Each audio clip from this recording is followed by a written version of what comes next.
తీవ్ర దిగ్భ్రాంతి వ్యక్తం చేశారు. అహ్మదాబాద్ నుంచి లండన్ వెళ్లాల్సిన ఎయిర్ ఇండియాకు చెందిన A171 విమానం టేకాఫ్ సమయంలో కుప్పకూలడం అత్యంత దురదృష్టకరమన్నారు. విమానంలో 200కు పైగా ప్రయాణికులు ఉన్నట్టు చెబుతున్నారని, వారంతా సురక్షితంగా ఉండాలని ఆ భగవంతుణ్ణి ప్రార్థిస్తున్నానని అన్నారు. బాధితులకు అవసరమైన తక్షణ సహాయక చర్యలు తీసుకోవాలని కేంద్ర ప్రభుత్వాన్ని కోరుకుండు. ఇక పాపం గుజరాత్కి వెళ్ళి లండన్ పోవాల్సిన గాలి మోటారు మరి ఎట్లా ఏమాయే, ఏమైనా పిట్టి ఆడడం వచ్చానా, లేకపోతే షెట్ ఆడడం వచ్చానా, ఏమైనా కుట్ర జరిగేనా, ఏమైనా మాయ జరిగేనా, ఏమాయే అరే రే రే రే రే రే మేము డేంజర్లో ఉన్నాం అని ఇక అలా ఉన్న పైలట్ ఫోన్ చేసే లోపే ఇక వాళ్ళు ఏంది ఏంది ఏంది అనే లోపే కథం కింద ఊలుతూనే ఉంది. ఠోమ్ అని సెకండ్లలో కుప్పగూలి 16 పచ్చరైపోయింది విమానం. పాపం ఇక అందులో ఉన్నోళ్ళు 242 మంది చచ్చిపోయారట. పాపం ఒక్కడు మాత్రం బతికిండట. ఇక మరి ఆయన దవాఖాన చేసిరట, దవాఖాన సరిగా చేసి మరి వైద్యం చేస్తున్నారట. మొత్తానికి ఇక మరి యావత్ భారతదేశం మొత్తం అతలాకుతలం అయిపోయింది. అబ్బాయి ఏంది ఎన్నెళ్ళేంది గిదెట్లా జరిగే, గిట్టెట్టాయే, ఇంతమందిని పుట్టన పెట్టుకుందే ఈ గాలి మోటారు, ఈ విమానం అని యావత్ భారతదేశం అంతా, భారతదేశమే కాదు ప్రపంచ దేశాలే నివ్వెరపోయినాయి. పాపం ఇక మరి అందులో గుజరాత్ మాజీ సీఎం ఆయన విజయ్ రూపాని ఆయన కూడా బిజకాడు పోయి 2 రోజులు ఉండొద్దామని పైన కట్టిండట. పాపం ఆయన కూడా అందులోనే చదువుకుండాట. మొత్తానికి ఇది బాధాకరము. ఈ ముచ్చట విన్నాక ఇక మరి ఇక్కడ తెలంగాణ సీఎం కానీ అక్కడ పెద్ద మనిషి ఇక మరి మోదీ సార్ కూడా ఇక మరి సహాయక చర్యలు చేపట్టాలని ఆర్డర్ చేసిండట. ఇక మొత్తానికైతే ఇక మరి ఆ టాటా సన్స్ ఏదో వాళ్ళు కూడా మరి నష్టపోయిన కుటుంబాలకు ఇక మరి ₹1,00,000 కోటి చొప్పున ఇస్తామని కూడా ఆయన ప్రకటన చేసిండు.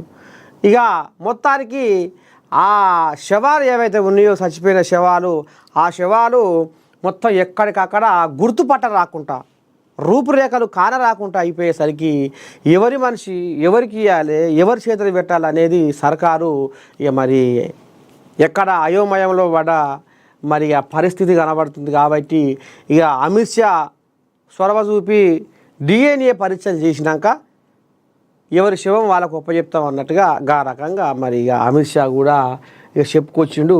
మొత్తానికి అసలు చెప్పుదామన్నా నోరు రాని ఈ వార్త ఇది.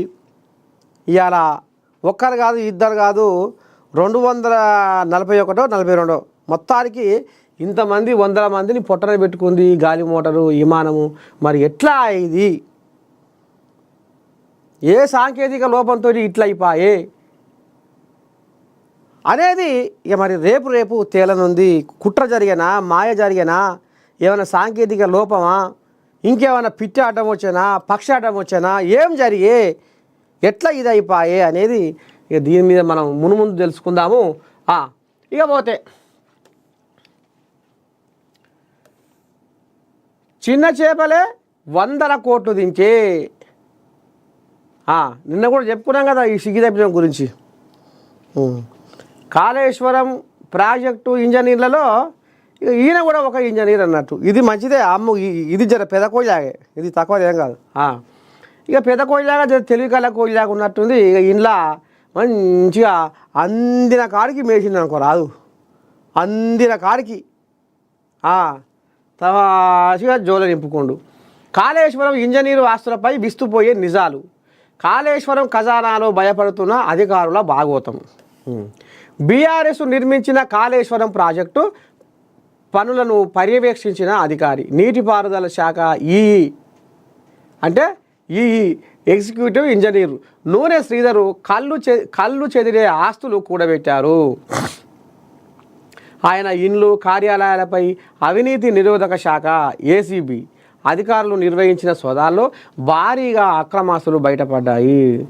కోట్లు ఖరీదు చేసే విల్లా, అత్యంత లగ్జరీ స్కై స్క్రాపర్ ప్లాటు, పలు చోట్ల 4 అంతస్తుల భవనాలు, స్థలాలు, పొలాలు, బంగారం, హోటళ్లలో పెట్టుబడులు. అంతేకాదులో ఇక మరి కొడుకు పెళ్ళి థాయిలాండ్లో డెస్టినేషన్ వెడ్డింగ్ కనీసం 10 కోట్లు ఖర్చు చేసి ఉంటారని అంచనా. కొడుకు పెళ్ళికి ఆడగాడు థాయిలాండ్లో చేసి ఇక్కడికి వెళ్ళి విమానం కట్టిండట ఈ మొగోడు. ప్రజాధనాన్ని లూటి చేసి ప్రజల సొమ్ముకు నోసిపుట్టి ప్రజల రక్తాన్ని పీల్చి పిప్పి చేసే బర్జంగా లాంటి ఈ నూనె శ్రీధర్ గాడు ఇక కొడుకు పెళ్లికి బయట దేశంలో 10 కోట్లు ఖర్చు పెట్టిండు అంటే ఇక ఎటువంటి సొక్కం పూసో చూడు. అడుగున బుడియ బావులే అన్నట్టు అడుగున వీని కార్యాలయాలు, వీని ఇండ్లు, వీని ప్లాట్లు, వీని విల్లాలు కనపడుతుంటే వీడికో ఇదెక్కడి కథరు. వీడు చేసేదేమో మోతాదు కొలువు, పైకమేమో బొచ్చడు వస్తున్నట్టుంది, ఏడంగం వస్తుంది, ఎక్కడంగా ఈయన సంపద పెరిగిపోతుంది. ఈయన సంపద పెరిగిపోయేది ఎందుకు? ఇరిగిపోతందుకు అన్నట్టే పెరిగింది. ఇప్పుడు ఇక ఇరిగిపోయే కాడికి వచ్చింది అంతా. ఇక మరి ఈ రకంగా ప్రజల సొమ్మును లూటి చేసి ప్రజాధనాన్ని దోసుకున్న కేటుగాడు, మోసగాడు, మాయగాడు ఈ నూనె శ్రీధర్ గాడు. సిగ్గి లజ్జ లేదు వీనికి మంది సొమ్ములు తింటందుకు. సినీ సిటీకి హైదరాబాదును రాజధానిగా తీర్చిదిద్దాలి. డీటెయిల్ ప్రాజెక్టు రిపోర్ట్ సిద్ధం చేయండి. 14న గద్దర్ సినిమా అవార్డులు అంగరంగ వైభవంగా నిర్వహించాలి. సినిమా రంగ సమగ్ర అభివృద్ధి సబ్ కమిటీ సమావేశంలో డిప్యూటీ సీఎం బట్టి విక్రమార్క. రాష్ట్రంలో భారీగా ఐఏఎస్ల బదిలీ, 36 మందిని బదిలీ చేసిన ప్రభుత్వం. సీఎం రేవంత్ కొత్త సిపిఆర్ఓగా గుర్రం మల్సూరు ఉత్తర్వులు జారీ చేసిన ప్రభుత్వ ప్రధాన కార్యదర్శి. ఇక ఇది కథ. ఇక ఇప్పుడు అసలైన కథ ఏందో గిది చూద్దాం.